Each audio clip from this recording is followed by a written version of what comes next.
Corker, who has basically been feuding with the president, announced he's a no on the tax cut because he's concerned about debt piling up.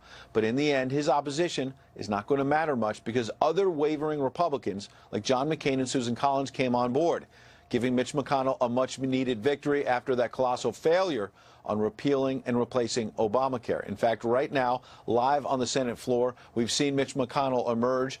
He's walking around right now. They're still counting the votes, but McConnell has indicated that they have at least 50. Then Vice President Mike Pence would be the tie-breaking vote to push forward on tax cuts. Then it heads to a conference committee to work out differences with the House version of this bill. But the bottom line tonight, Kimberly, is whether the vote happens tonight or there's a possibility it will slide into tomorrow, a rare Saturday session for the Senate.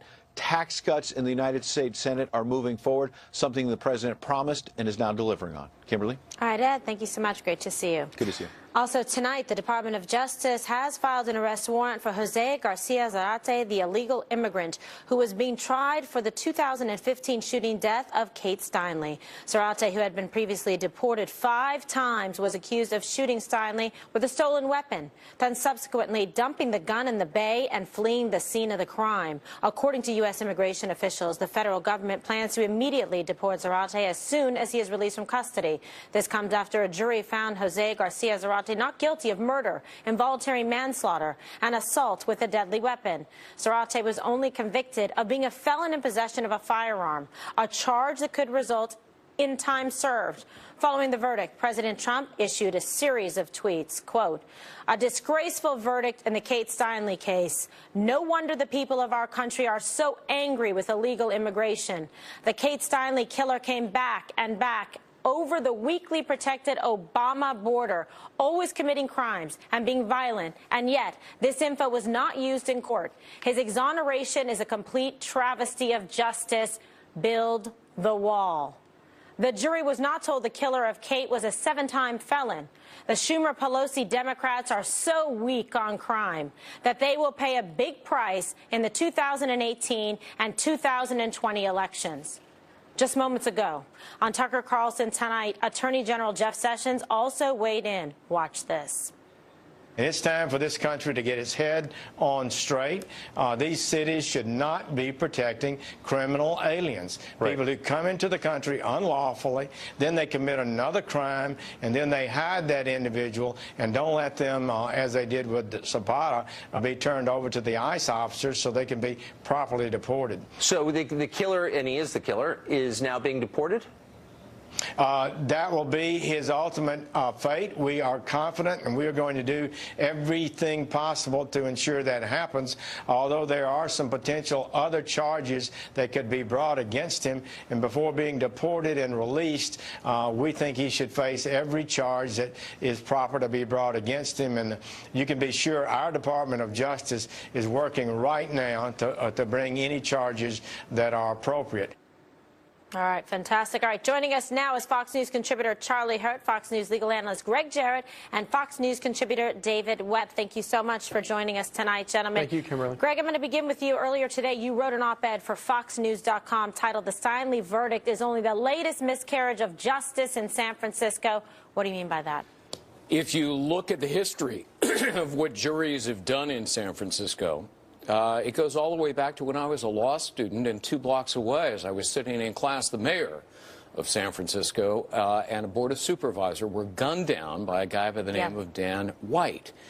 His lawyers concocted the most preposterous defense I've ever heard of, the so-called Twinkie defense. Right. A diet of junk food led him to be aggressive and violent. The jury swallowed it hook, line, and sinker, and they acquitted him of murder. He was convicted of manslaughter, only did 5 years, and was set free. I mean, there has been a consistent pattern in San Francisco of liberal juries letting people go, notwithstanding the law and the facts. Unbelievable. Well, you know, that case brings back, you know, just frightening memories. And then working as a prosecutor in San Francisco, you could see the juries do some unbelievable things. I didn't even expect, David, that they would do what they did here with this Kate Steinle verdict. It was really shocking. Well, sadly, I think you could have predicted this based on what Greg said. There's a history of this. And it's also a problem in liberal policies, in something that has turned our correction system from punitive into one that is based on excuses. It was your bad upbringing. It was the Twinkie defense. It was something else that caused you to do this. It was someone else that picked up the gun. It was someone else that did this. The fact is they excused the behavior. And look, my heart breaks for this family.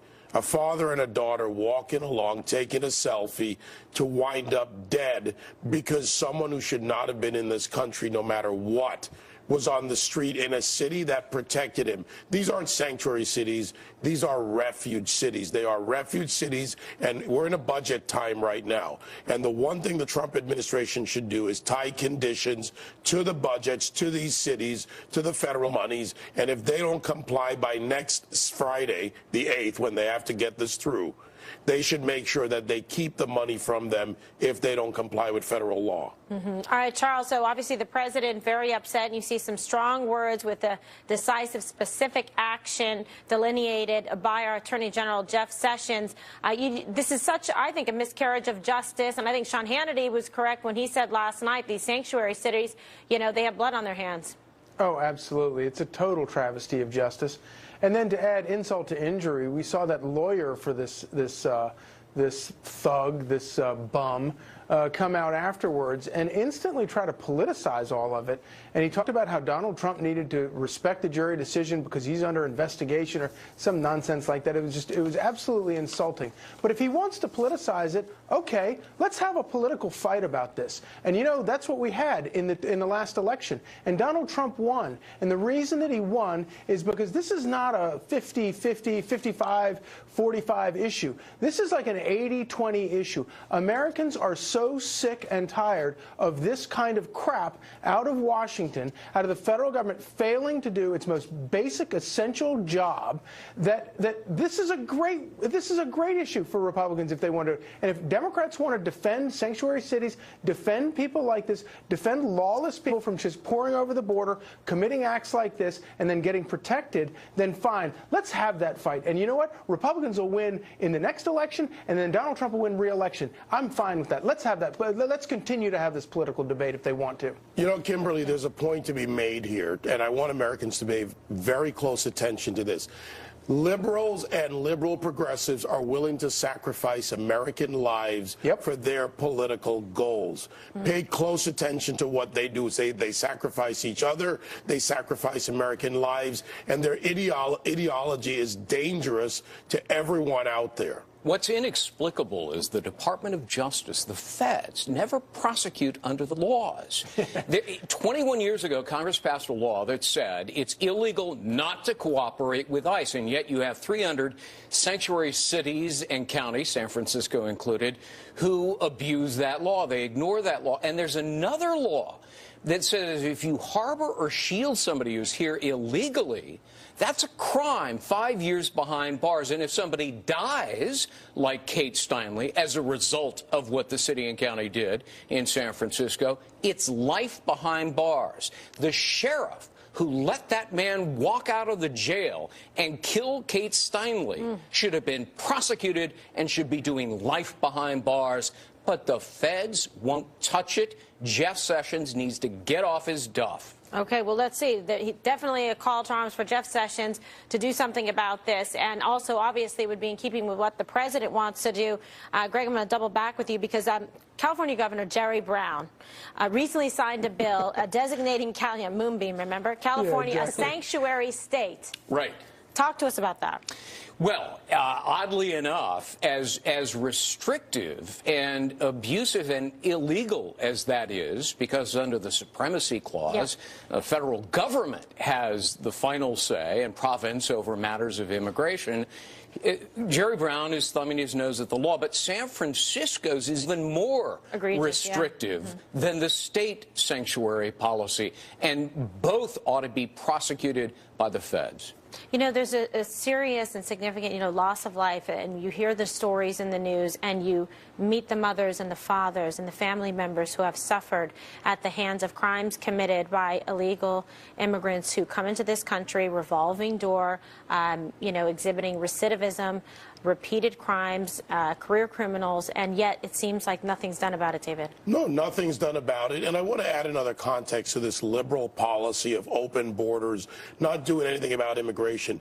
They're, in effect, creating an underclass in America. When you look at the numbers put out there of illegal aliens, and they are illegal aliens under 18 U.S. Code, not undocumented immigrants, and you look at the education levels, when they come in with low education levels or no education levels, don't even meet high school graduation at a minimum in America, that means that we are creating a segment of this society that is incapable of participating in this society effectively. We're importing poverty, no matter where they come from, whether it's El Salvador, Estonia, Eastern Europe, Asia, or wherever. We are importing poverty, and that is an economically inviable way to go through and have a society be successful. These liberal policies will bring this country down, and when we become the country that no one wants to come to because of these policies, where do their liberal ideologies go? Yeah, well, you know, Charles, is it going to take that long? I mean, you talk about the elections coming up and that the liberals and the Democrats are going to pay for these policies that ultimately can result in loss of life, like we saw with Kate Steinle gunned down. But there is a reckoning coming in 2018 and in 2020. I think there is. But also, you know, let's remember how all of this insanity began in the first place. It began because Democrats couldn't win any fights based on the ideas that they were trying to propose. All of their issues, they couldn't win any of them. And so the only way to do it was to not change their ideas, but to change the electorate. And that's why they went to this open borders policy and this idea of bringing in all of the, as David says, all of these impoverished people that don't necessarily have any skills or anything, but just throw the borders open and then basically treat them as indentured voters so that they could win a high office again.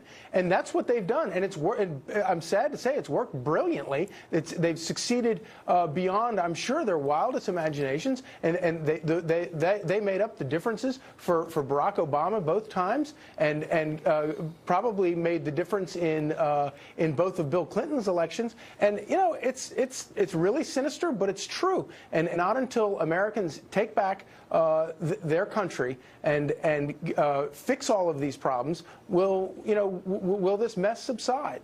And yet the people of San Francisco, Kimberly, seem to go along with all of this. We saw that last night with the jury. I mean, this was a clear case of felony murder. California law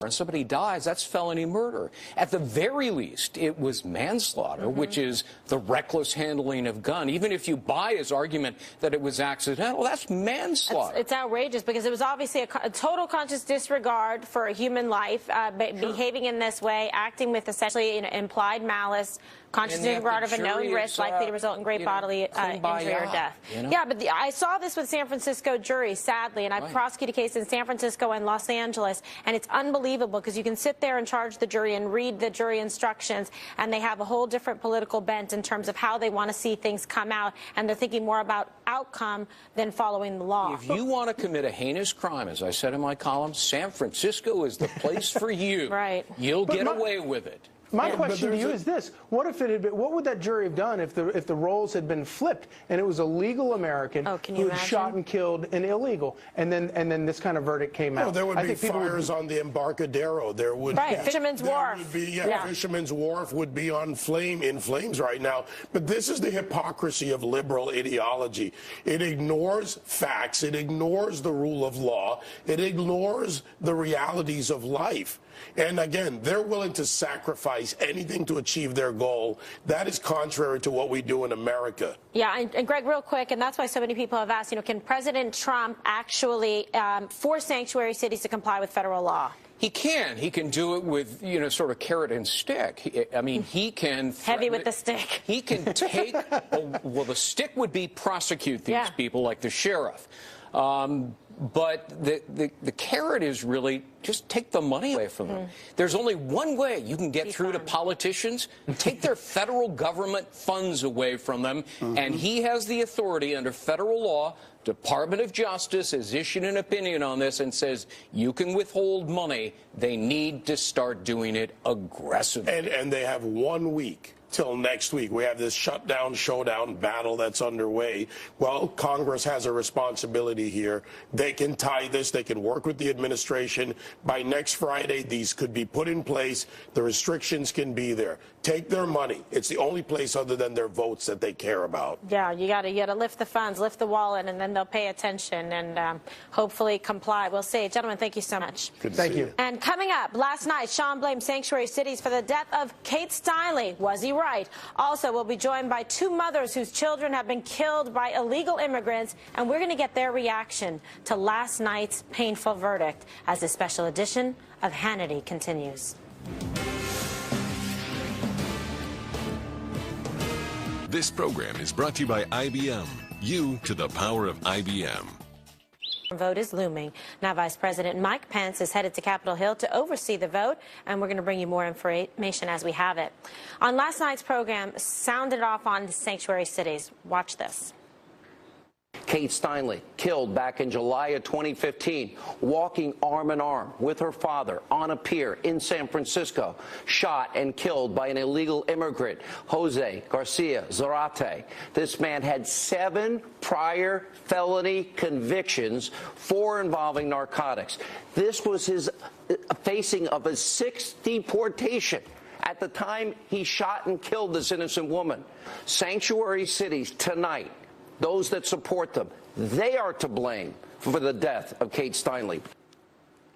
Joining us now are two mothers whose sons have been killed at the hands of illegals. Here with us is Marianne Mendoza. Her son, Police Sergeant Brandon Mendoza, was killed during a head-on collision with an illegal immigrant who was recklessly driving on the wrong side of the road back in 2014. And also with us is Agnes Gibney. Her son, Ron Da Silva, was shot and killed by an illegal gang member while he was standing in a driveway back in 2002.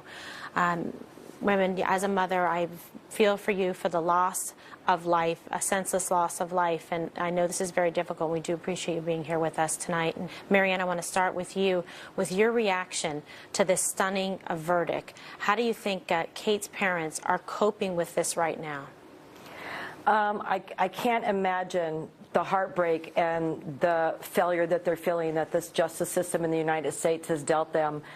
And, you know, these crimes started at our border. Look at Brian Terry, the Border Patrol agent who was killed, and countless other Border Patrol agents who were killed. It spreads throughout our country, and it's happening to hundreds of thousands of Americans. This isn't just, as awful as it is, this isn't just about Kate Steinle. There are your neighbors and your family and your friends are being affected by illegal alien crime in this country. And we've started, as much as the liberals don't like to hear this, we've started Advocates for Victims of Illegal Alien Crime, which is avac.us, to bring awareness to the American people.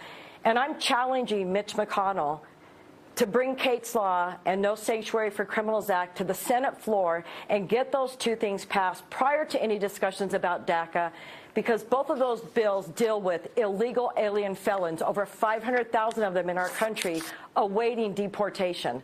This insanity has got to stop. It's really true, and I can agree with you so much. You know, being a former prosecutor and working in San Francisco and the Los Angeles District Attorney's Office, in California having such a large population of illegal immigrants that come in and reoffend all the time. Agnes, do you agree with Sean? Do you think that sanctuary cities killed Kate Steinle? Absolutely. And oh, I'm sorry. Go ahead, Agnes. Yes, I do. It's a direct result of our inept government, the corrupt government, the liberals in the state of California that allowed this to happen.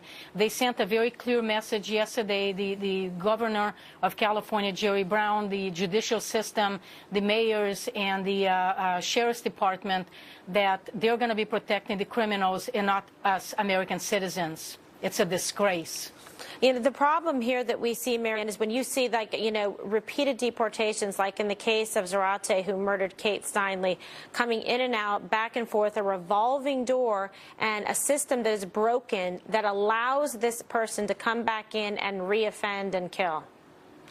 That's not the only person. And this is what the American people need to understand. There's offenders who are coming over our border 20 and 25 times, 18 times, coming back over, raping innocent children. There's a rape epidemic going on in South Carolina. There are so many crimes that are committed by people who are deported and walk right back over our border. And Americans are kidding themselves that they don't think that we need a wall and we need a secure border in our country. It's the only way that it's going to stop this repeat offense. Agnes, why do you think, why should law-abiding Americans tolerate any kind of crime from illegal immigrants? And that's basically what the President of the United States is saying. Why should we tolerate it? Why should the taxpayers, why should the mothers and fathers and sisters and brothers who have suffered unspeakable loss tolerate this type of behavior?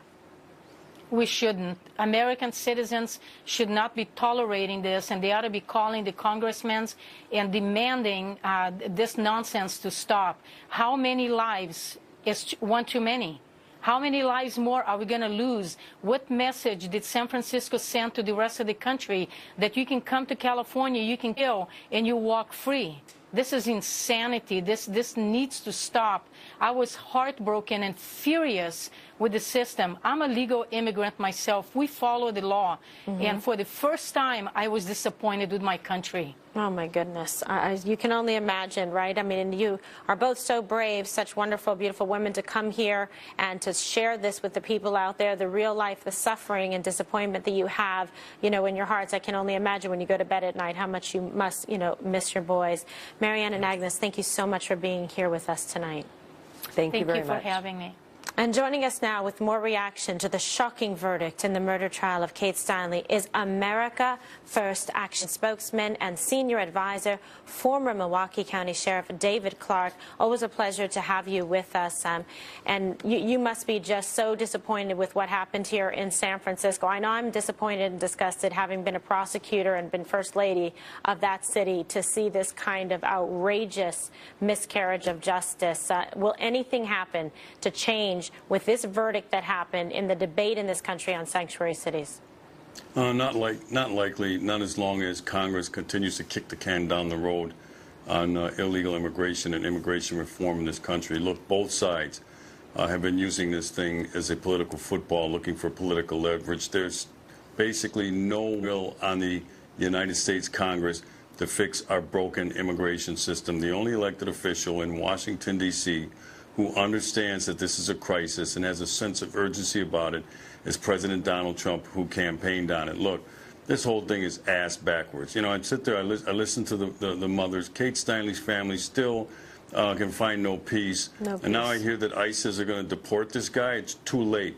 Here's what my problem is with them deporting the guy now. I like Jeff Sessions' idea, charge him federally, maybe rack up 10, 15, 20 years where he can sit in a prison, because if they deport him right now, he will be right back in the country because our border is not sealed. For heaven's sakes, seal the damn border.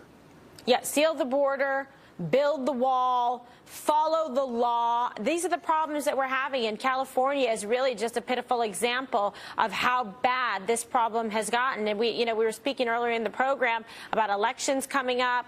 We heard from Jeff Sessions earlier on Tucker's program. Sean saying sanctuary cities to blame for the death of Kate Steinle. But now we have a president with the will and wherewithal, and I'm sure you've had conversations with him, Sheriff, about this issue. Precisely, and push is going to have to come to shove for the United States Department of Justice. Look, there are federal laws that are being violated by sanctuary cities, catch and release policies.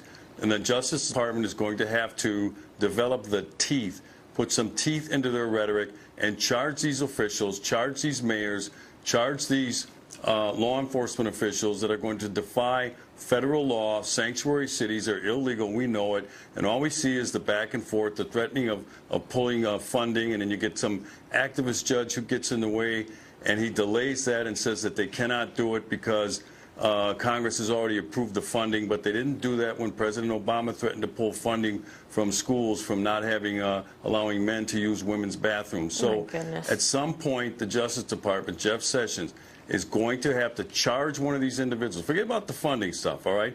Charge one of them criminally. One of these statutes can end up in a person upon conviction serving 10 years in a federal prison. Some public official is going to have to be charged and prosecuted to get the attention of everybody else. But until then, the Congress, as I said, they don't have the will, Kimberly. They do not have the will to fix this broken immigration system because both sides are using it for political leverage. No, you're absolutely right. And Greg Jarrett was on earlier. He, concurs, feels the same way as an attorney that, the law is there.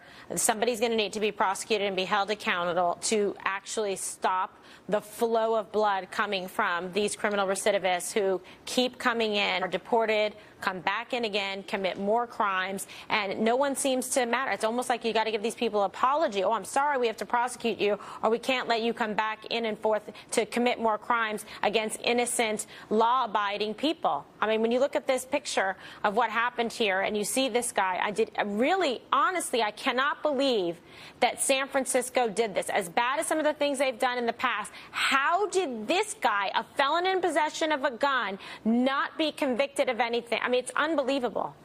Well, the thing that's most disgusting to me is that this illegal alien had more rights than Kate Steinle and Kate Steinle's family. He's going to get credit time served or something. That's the thing that chaps my rear end. It really does. That an illegal alien has more rights than a United States citizen. But again, look, Congress, all they do is pay lip service. Now there's this funding for the wall that's tied up in, they hide it in other bills. Right. And then Chuck Schumer comes along and threatens to shut down the government if that's included in a bill. And then the GOP backs off.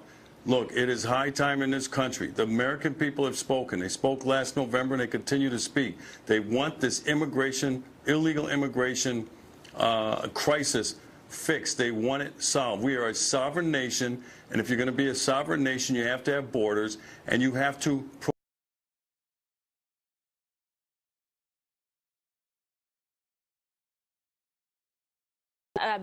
basic decency, a basic expectation of public safety, that we can protect people, an innocent girl and her father walking down the street to not be slaughtered. Well, you've seen some of the victims there. Some law enforcement officers have been killed by people illegally in the country. Other citizens, have been victimized as well.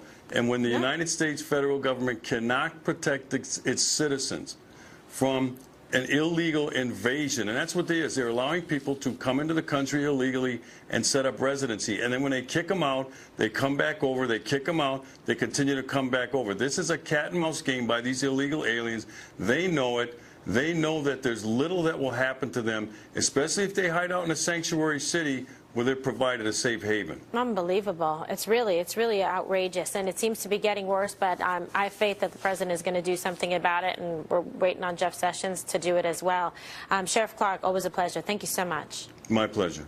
And we have much more on the special edition of Hannity. Up next, we'll tell you where things stand with the accused sexual harassers, Senator Al Franken and Congressman John Conyers, and whether they will resign or not. Stay with us. Share the wonder of Christmas at Bass Pro Shops with a free picture with Santa and big savings on great gifts for the whole family. Like Redhead Sherpa-lined buffalo flannel shirts for under $20. Plus, visit BassPro.com. Welcome back to this special edition of Hannity. We are looking live at the Senate floor right now as we await the final vote on the tax reform bill. We've gotten word that Vice President Mike Pence will head to the Capitol to preside over the vote, and we're going to bring you updates as they happen. But first, the Democratic Party routinely claims that it's the party of women and minorities. But given the numerous sexual harassment allegations against both Senator Al Franken and Congressman John Conyers, is that true? Senator Franken has apologized for his inappropriate behavior, but Congressman Conyers remains adamant that he is innocent. Earlier today, John Conyers' attorney addressed whether the congressman has plans to resign. Take a listen. He will continue to defend himself until the cows come home. We will discuss in the next day or so what Mr. Conyers plans to do. As you know, his health is not the best, and it will be Congressman John Conyers who will be the one to decide what it is he is going to do in terms of whether he's going to continue to represent the people. It's not going to be Washington. And joining us now with reaction, our Salem Radio nationally syndicated host Larry Elder, Fox News contributor and former Clinton pollster Doug Schoen, and Fox News contributor Deneen Borelli. What a panel we have indeed. Yep. All right. So, Doug, there are growing calls for Conyers to resign. Do you think he should step down? You heard his attorney saying, you know, he's obviously he's elderly. Sure. He's having health problems. He was hospitalized for some stress-related issues. People kept wondering, is it going to happen today? And then you recall, harken back to Nancy Pelosi saying that he's iconic. He was somebody who was a champion for women and minorities. Where do we stand now? Well, I think every Democrat, certainly this Democrat, hopes that he takes the path of least resistance for himself and the party and does resign. Look, this is a no-win situation because his credibility has impaired. He's had to give up his chairmanship. And it's best for the party that he goes. And I would also say Al Franken, he should go too. The Democrats have a great opportunity in 2018. The polls show a double-digit lead in the generic vote. The only way to realize the full benefit of that is to get rid of the distractions. And given what has happened or what's been alleged, I think the party would be best to move on without Representative Conyers and Senator Franken. Okay, so there you have the crux of the problem, which is the individual versus what is in the best interest, you know, of the party. And Deneen, how do you see this? Because, you know, we saw a woman coming out that is herself iconic in the Democratic Party. Nancy Pelosi making strong statement in support of John Conyers, also Congressional Black Caucus, people coming out to support him. Definitely somebody with a tremendous amount of public service. But during that time, also significant issues and problems and settlements. Well, sure. Listen, the Democrat Party has exposed themselves as with the identity politics. It's all fraud. And look at the words versus the actions. Leanne Tweeden had an actual photo of being groped while she was asleep. John Conyers has this settlement that's out there. There's also another woman that has come forward. We'll find out more about that. Bill Clinton had his own evidence that came out about his misdoings. It's all a big fraud. It's all a big front. It's all about votes when it comes to identity politics. They play the race card, they play the child card, they play the woman card, anything to get votes and anything for power. Well, that's the criticism, Larry. You know, they're saying, look, this is a party of hypocrisy, that they claim to hold this banner high above their heads, looking down with disdain at others who are not so, you know, perfect in the way they conduct themselves. Yet look at it now. Look at what's happening. Well, that's right. And in the case of John Conyers, I'm probably not a good person to ask whether or not he should resign because for 47 years, in my opinion, he's been completely useless. This is a man whose area is largely Detroit.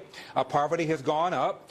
You find the proliferation of children being born without fathers in the home. 25% of kids were born out, black kids were born outside of wedlock 50 years ago when Conyers first came to Congress, and now about 73% of black kids are born outside of wedlock. They don't want vouchers. They want to jack up the minimum wage. That hurts minorities and women who are working part-time, often on minimum wage. They don't even want to think about privatizing Social Security, which a study has shown would disproportionately benefit black workers because they die earlier. So all these policies have hurt black people. Under Obama, for 8 years, the black poverty rate got worse. The wealth gap between the average white household and black household widened. The labor force participation rate for black men got worse. Their policies of tax, spend, and regulation have not worked, and they've disproportionately hurt the very people that they claim they care about, women and minorities.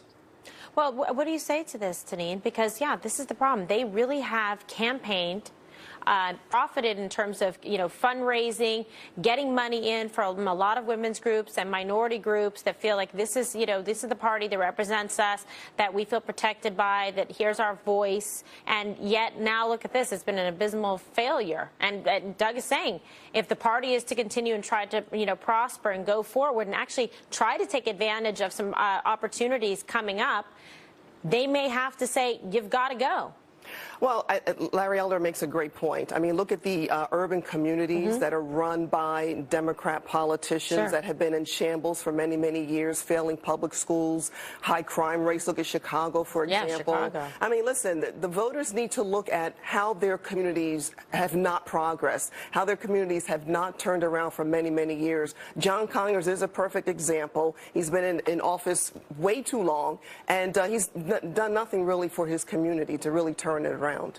How do you see it? I see it differently. This next election is going to be a referendum on the Trump administration and its failure to get a lot done. Even if we do get, as I expect, a tax bill, it's an unpopular tax bill. There's control of the House and the Senate both at stake. These issues are a distraction and a serious one to the party, as I was saying before, and as you accurately summarized. And I want the Democrats to win as a centrist party that is inclusive. To do that, they need people like Conyers and they need people like Al Franken to go, and we need to develop a set of policies that represent all the people, not just a liberal ideological bloc. All right. Well, so what's the idea going forward then, Tanine? What do the Republicans do to point this out, to maybe try to capitalize, because there's some vulnerabilities coming forward? Well, they need to get out there and talk about pro-growth initiatives, talk about school choice, talk about lower taxes, less regulations. This will help turn the economy around, turn the country around, create jobs. That is what they need to do, is to get the message out. It's not black, white, male, female, whatever. This is an American issue for folks to understand what these policies will do. Absolutely, and expecting and demanding, results. Larry? And we were talking earlier in your segment about illegal immigration. Yes. The Democrats don't want to do anything about that. Nothing. One of the leading economists, George Borjas of Harvard, probably done more work on the impact of legal and illegal immigration than maybe anybody else, said there's no question that the proliferation of unskilled illegal aliens poses competition for work for inner city people and puts downward pressure on their wages. And Democrats don't want to do anything at all about this, even though it is This hurting the very Democrat would people that love they to claim do to a care deal about. on immigration and tightening the border, Larry. Oh, well, we found one.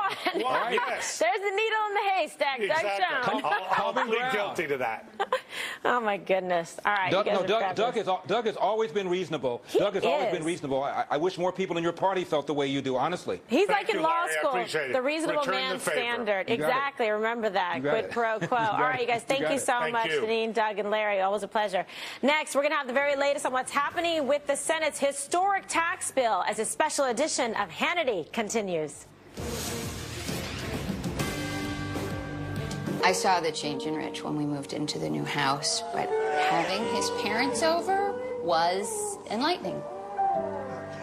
You don't like my lasagna? We're looking live at the Senate floor, where a series of votes are about to begin that will pave way for a final vote on the GOP tax reform bill, a key part of President Trump's agenda.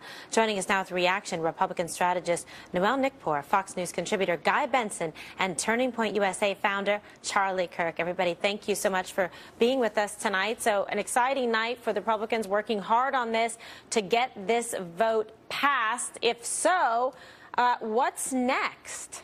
Go with you, Charlie.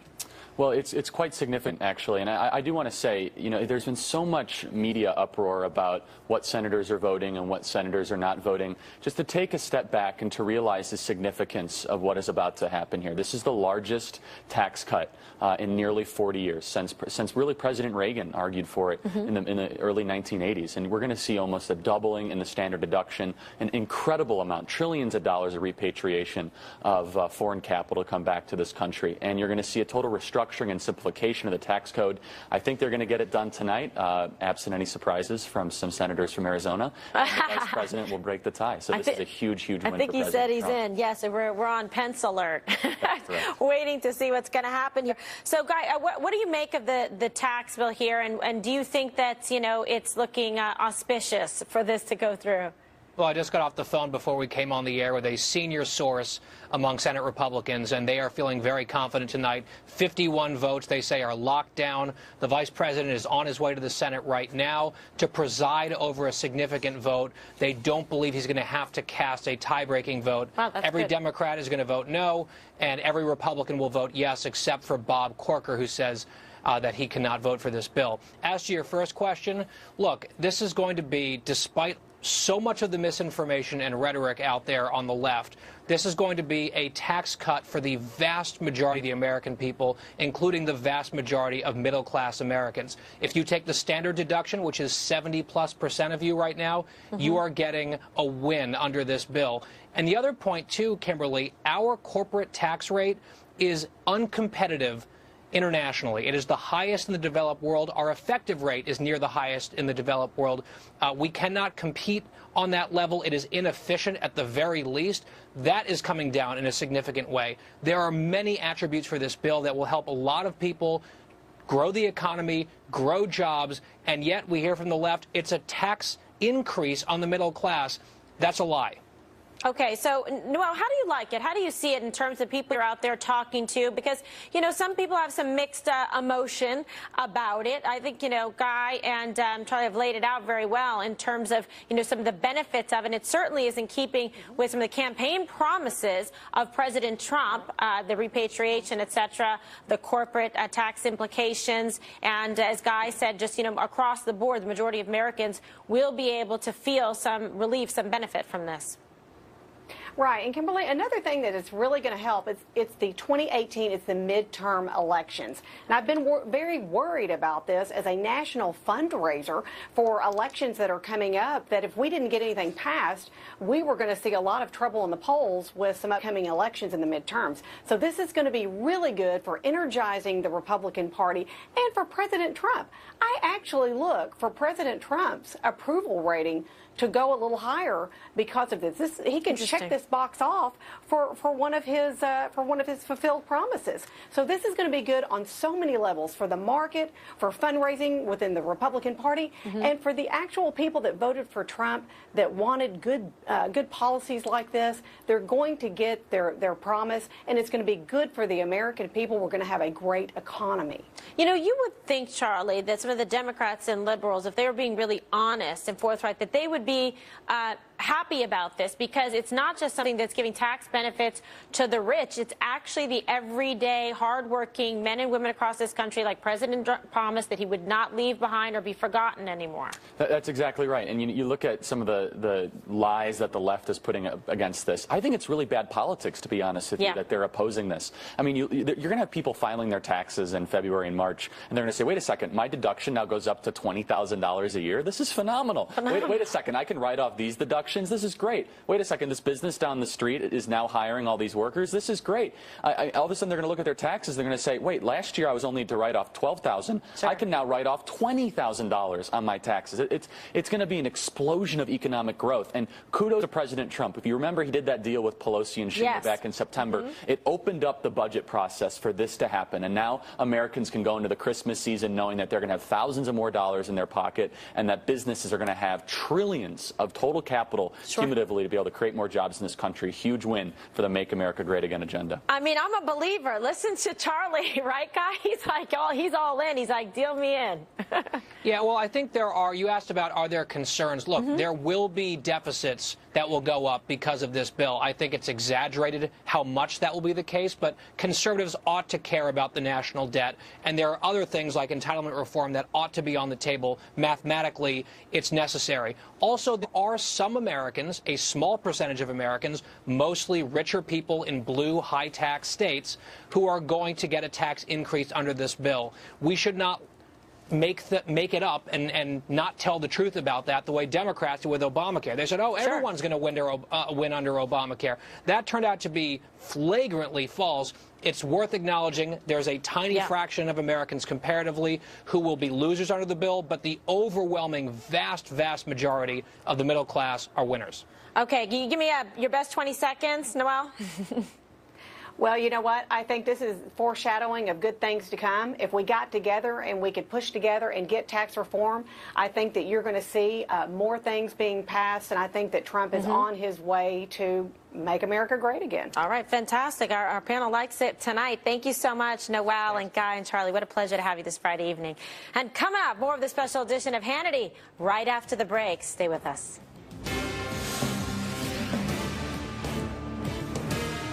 You're wired with 100 billion nerve cells, so when aggravated nerves cause pain, use new Salon Pos Lidocaine Plus.